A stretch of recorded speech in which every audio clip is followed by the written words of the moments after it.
Relâchez et détendez le corps complètement.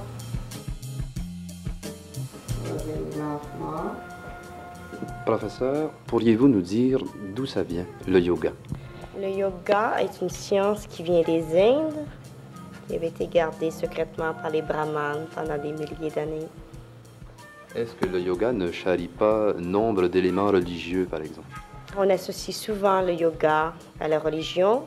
Le yoga n'est pas une religion par lui-même, mais il aide beaucoup parce qu'il amène le contrôle de la méditation et de la contemplation.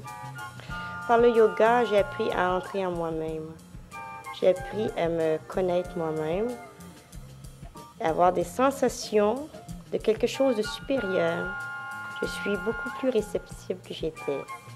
Je ressens les choses d'un œil différent, je pourrais dire. Deux pieds ensemble. Les mains à plat sur le sol, en dedans les pieds. Avancez lentement les mains, amenez les coudes au sol. Est-ce que ça a modifié, disons, votre façon de vivre? Énormément. Quand j'ai commencé, d'ailleurs, j'étais très malade. Ça m'a amené la santé, du calme et beaucoup de détente. Les jeunes filles qui sont ici sont des débutantes, n'est-ce pas? Elles sont toutes des débutantes. Il y en a qui sont ici seulement pour leur deuxième leçon et la plus ancienne est à sa cinquième leçon. Avec le yoga, je crois qu'on apprend mieux à se détendre.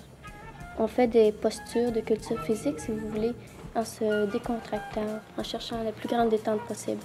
Et qu'est-ce que vous recherchez surtout? Un bien-être physique? Oui, évidemment, ça rend le corps plus harmonieux, mais au point de vue mental, je crois qu'il aide beaucoup pour nous autres, surtout étudiants dans les études.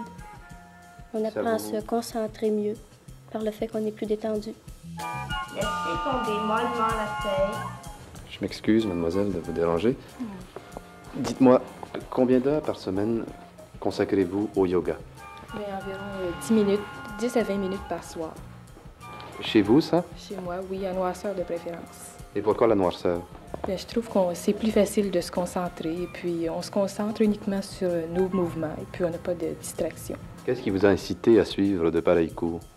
Eh bien, j'avais des amis qui en suivaient, et puis j'ai lu aussi des livres sur le yoga, et puis ça m'a bien intéressée.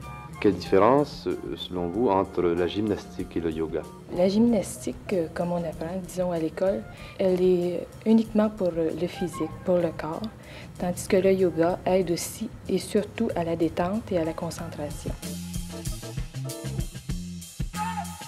Et combien de temps dure le cours?